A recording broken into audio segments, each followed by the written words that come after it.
bitter criticism. Will I arrive on time to take lunch, to take a brunch, or yeah, why I was watching pornography, yeah, so I get 1 hour late or something like 1 hour or half an hour. So I'm half an hour late because of pornography, and maybe I'm not going to eat. I'm not going to eat coffee. I have coffee or dinner, something like dinner, something close to dinner, but it's not. Well, in South America, most of countries you eat some bread with soup. Understand? Not necessarily soup, not soup, but cocoa, coffee, black tea, and so on. And well, I know a place to take this breakfast because it's not breakfast. It's well, definitely there's a way to say it, but afternoon breakfast. Understand? Anyway, I'm going to read Russia Today. Those cold people.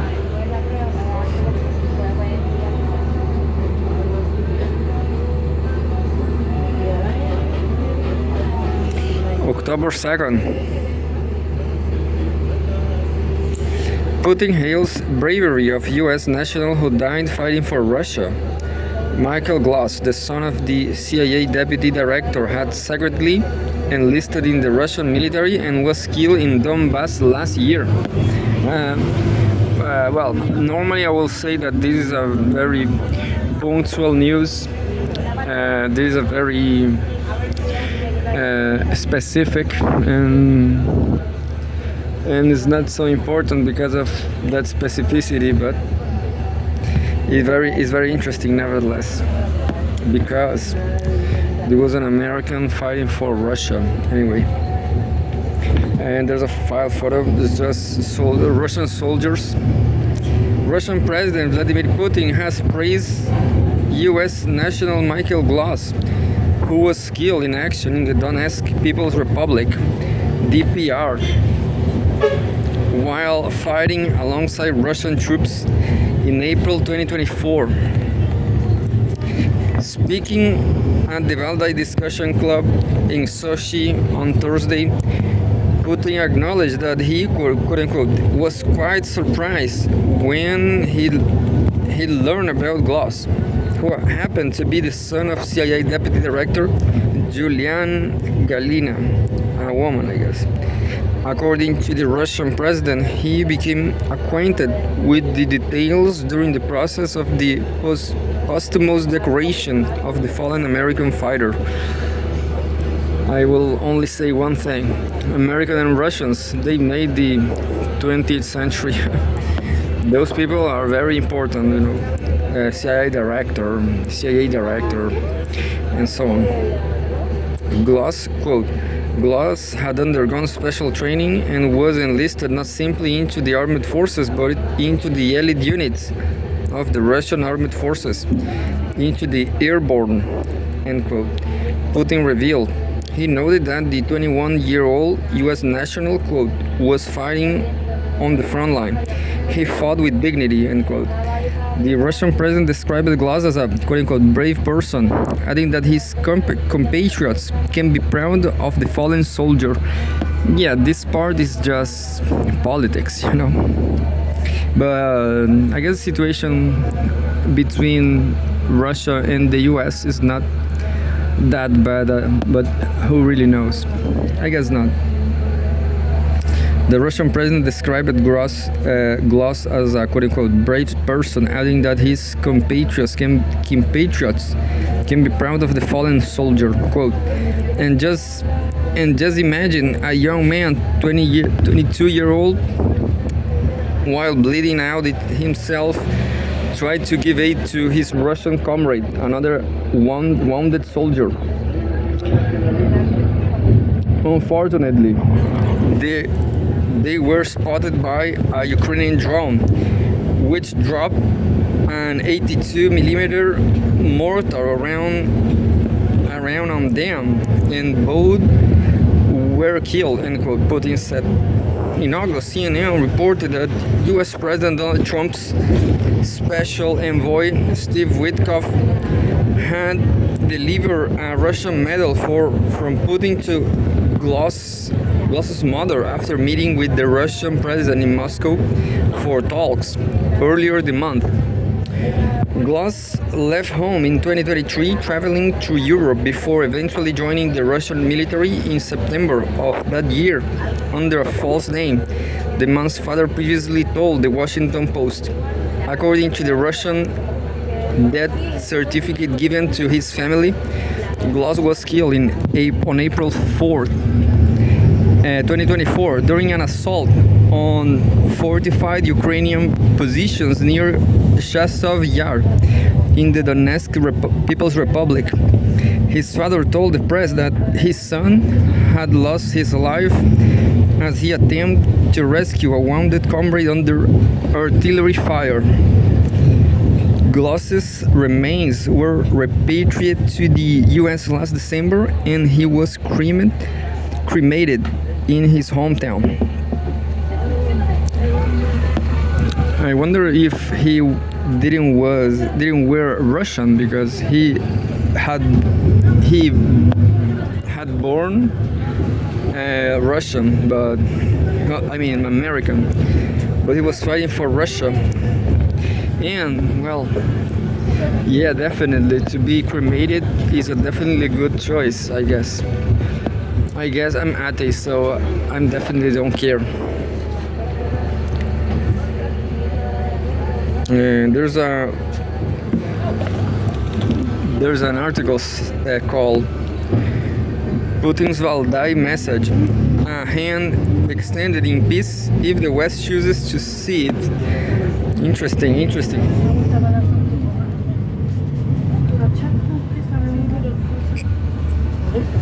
And that's it.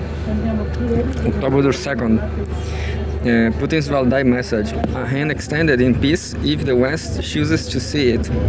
The Russian president has shown he values peaceful coexistence, but never at the cost of Russia's national interests. By Nadezhda Romanenko, political analyst.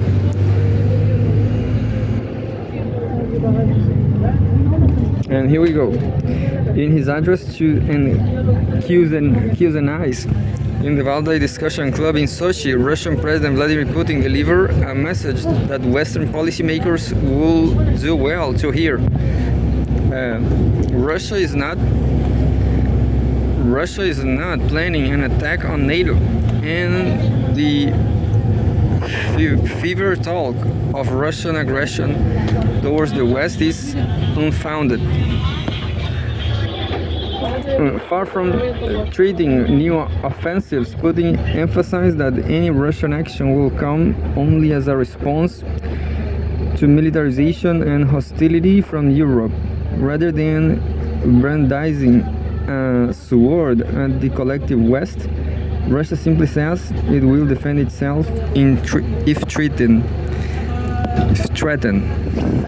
For years, the EU plus UK security debate has been dominated by scenarios of Russian expansionism.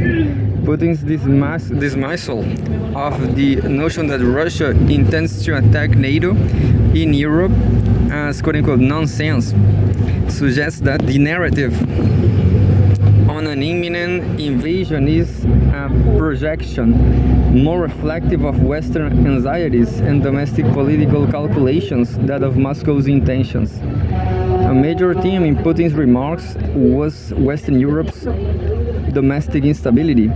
He suggests that European leaders' fixation on an external Russian and quote-unquote threat is in part an attempt to distract their populations from internal crisis, whether economic stagnation, uncontrolled migration, or declining public trust. If this is needed, their strategy is backfiring. Popularity ratings ratings across the continent clearly show disillusionment with establishment figures. The specter of Russia has not united Europeans behind their leaders. Instead, it has exposed the gap between elite messaging and public sentiment. However uncomfortable of the US or the EU elites, this framing is uncomfortable but hard to dismiss. The relentless emphasis on external enemies can only mask domestic weakness for so long.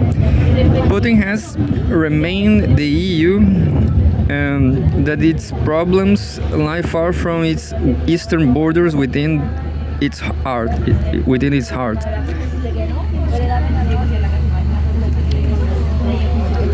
Relations with the US respect directness and national interests.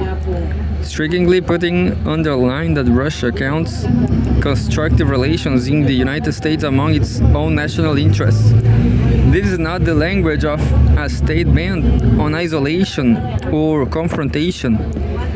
Putin praised the direct, blunt manner of Donald Trump's statements. The Russian president values clarity, plain speech, and mutual recognition of national interests. In his view, diplomacy should not be about ideological crusades or attempts to reshape others, but about frank acknowledgement of where interests align and where they do not.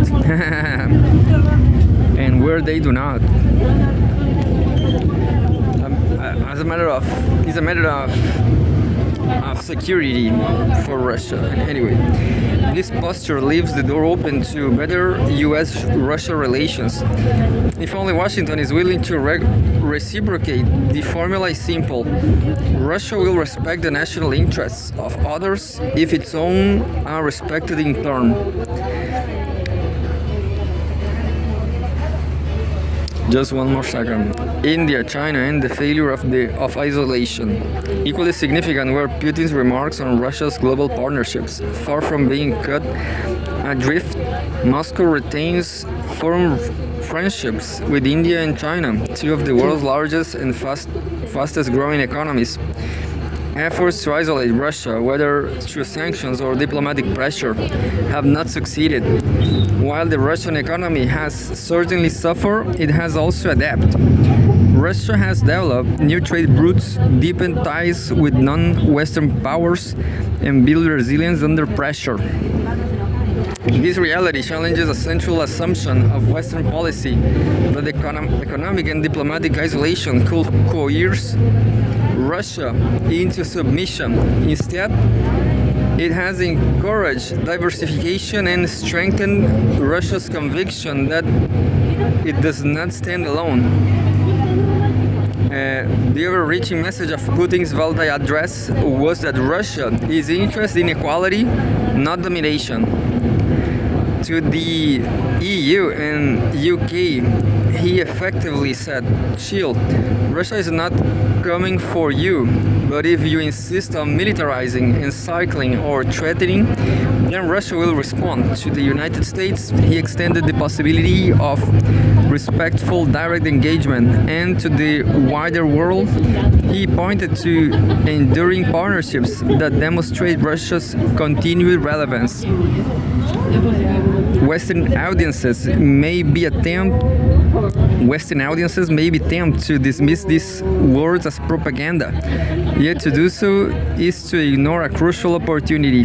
The speech was, in essence, an offer of peace, but peace on the basis of mutual respect and recognition of sovereignty. If the West can move beyond fear-driven narratives and accept that principle, the path towards stability is still open. And well, that was the second article I read here. I'm just going to read headlines because I'm taking the train now. I'm taking the subway.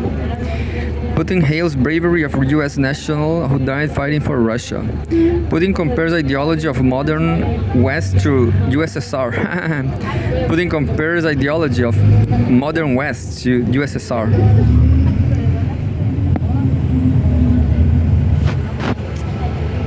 Yeah, USSR is a dead dog, and Putin is just bullying it. But I'm going to read the subtitle. The Soviet Union imposed its system on others, and it didn't last, the president reminded. Yeah, this is very interesting. I know it's and very short too. I'm going to read it. Russian President Vladimir Putin has drawn a parallel between the Soviet Union and the present-day US and EU, accusing them of imposing their own political systems on other countries. Speaking at the plenary session of the Valdai Discussion Club in Sochi on Thursday, the president suggests that political systems which force their own values on others doesn't last. Quote, the Soviet Union once erred by imposing its system. Then the United States has taken up that baton. The EU has also distinguished itself, end quote. Putin said, quote, a nation that respects its own tradition as a rule does not encroach on the traditions of others, end quote. The Russian president concluded. And well, interesting, isn't it? But I will have to disagree with Vladimir Putin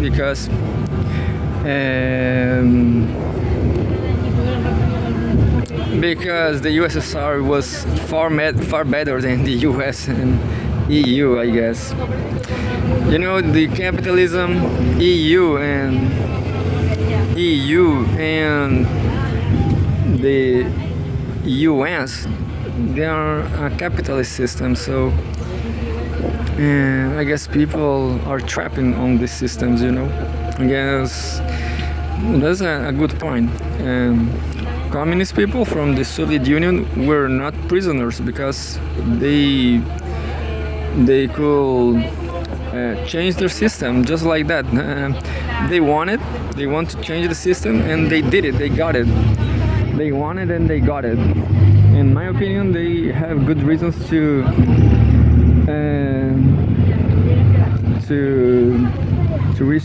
came back, you know.